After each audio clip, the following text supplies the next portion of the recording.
What some people won't do for a story. Riding on a motorcycle with Rocky or Rambo, alias Sylvester Stallone.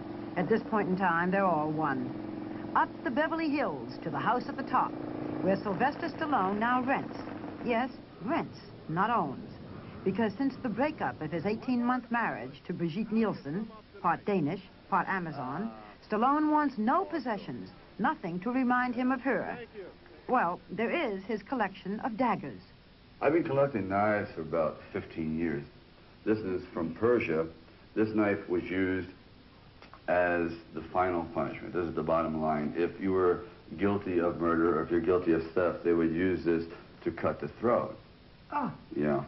Today I use it to open letters, which is kind of cutting my own throat usually when I... And on the gentler, more sensitive side, there are his magnificent paintings.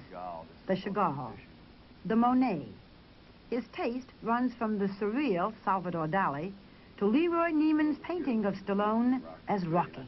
I think he really has a feel for the character, and his style, I think, is very exciting and very theatrical, and it's one of my favorite pieces. You think it's you? Yeah, I think he captures it real well. Matter of fact, I wish I was as noble as his painting. This is very good.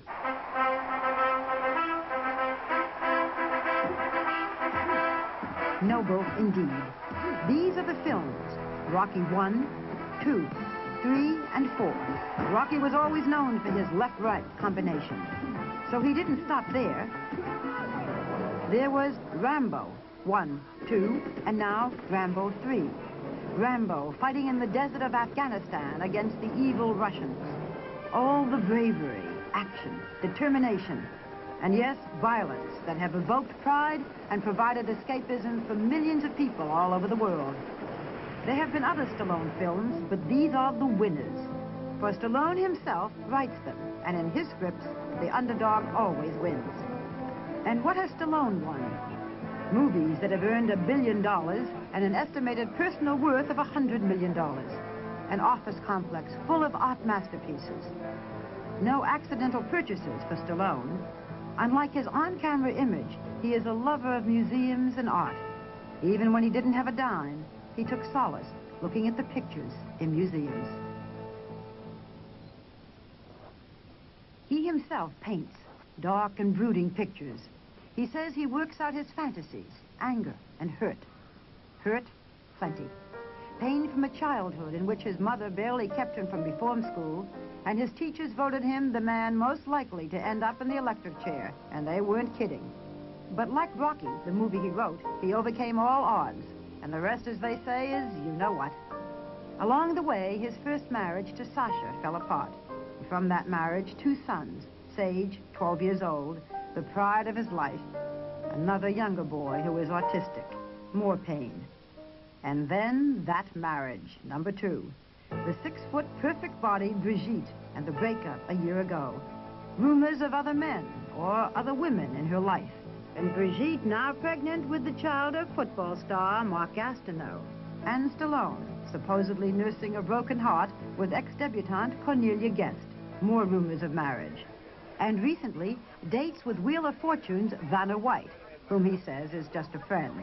His glamour girl dates, his controversial past, the years of Rockies and Rambos have given him the hard-to-shed image of a great body, but a limited mind. It just isn't so.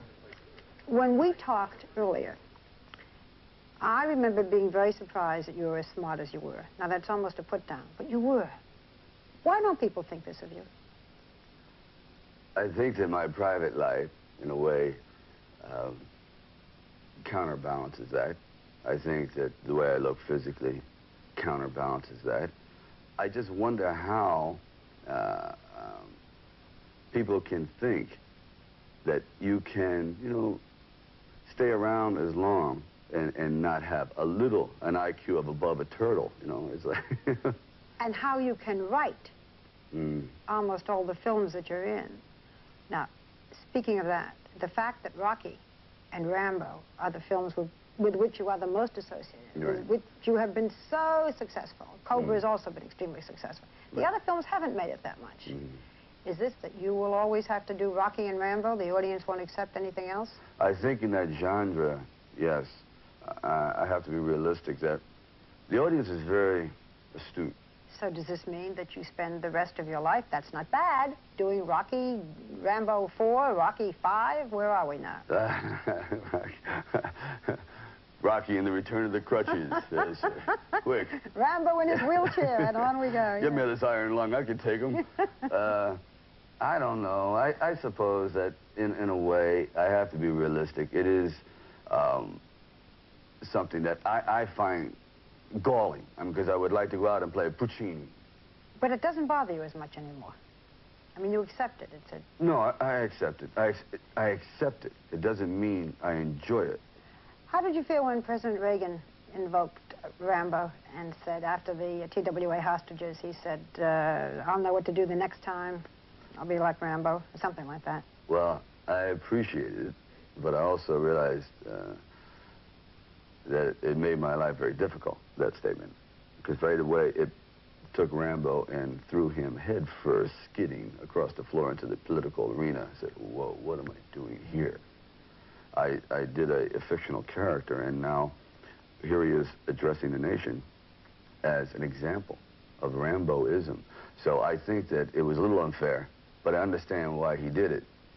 Are you political? Would you ever like to run? No. God, there's so many skeletons in my closet. You would die of calcium deposits if it ever... No. We're dying of bone. No, my God, it'd be an avalanche. You know, I couldn't be elected doorman at the White House, which says, forget it. If Rocky and Rambo are part of you, and they're your fantasy life, what is your fantasy? What is my fantasy? Yeah. I would like to be able to have a home life that is really beautiful. That is, the whole storybook white picket fence bit, I really would. I would like to go for that. I haven't really been successful at it. Maybe it's my own fault. I don't know. You're such a smart man. I don't understand the choices you make. Do you? I understood them at the time because at the time they seemed to have been right. But in looking back through the cracked mirror, you might say, it wasn't right. I thought I'm a pretty astute judge of character. I guess I'm not as smart as I think I am sometimes. You know, there's been so much that's written. So much of it must have bothered you and embarrassed you. You're not a silly person. Yeah, it was embarrassing. That really bothered me. Because I said, God, damn, it's one thing to have problems, and it's another to have it fought out in front of millions of people who pass judgment and don't know a damn thing about it and pour gasoline on already a flaming situation. That bothers me, and it's humiliating. Why don't we try to set the record straight? Tell us as much as you can or as much as you feel like. What went wrong? I mean, we read these terrible stories. When I met Brigitte,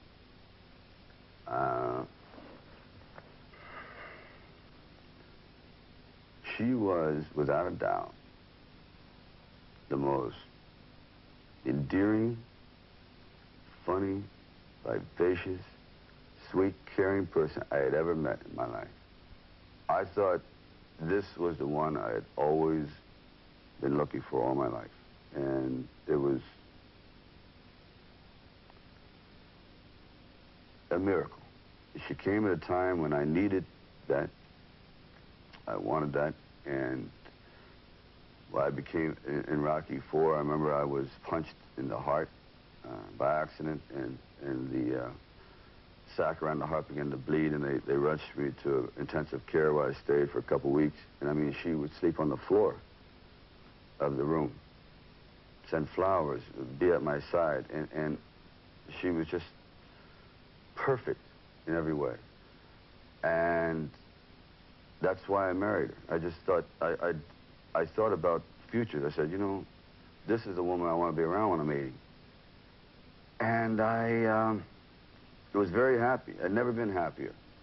I don't think I'd ever been happier for those first few months. Then something went wrong.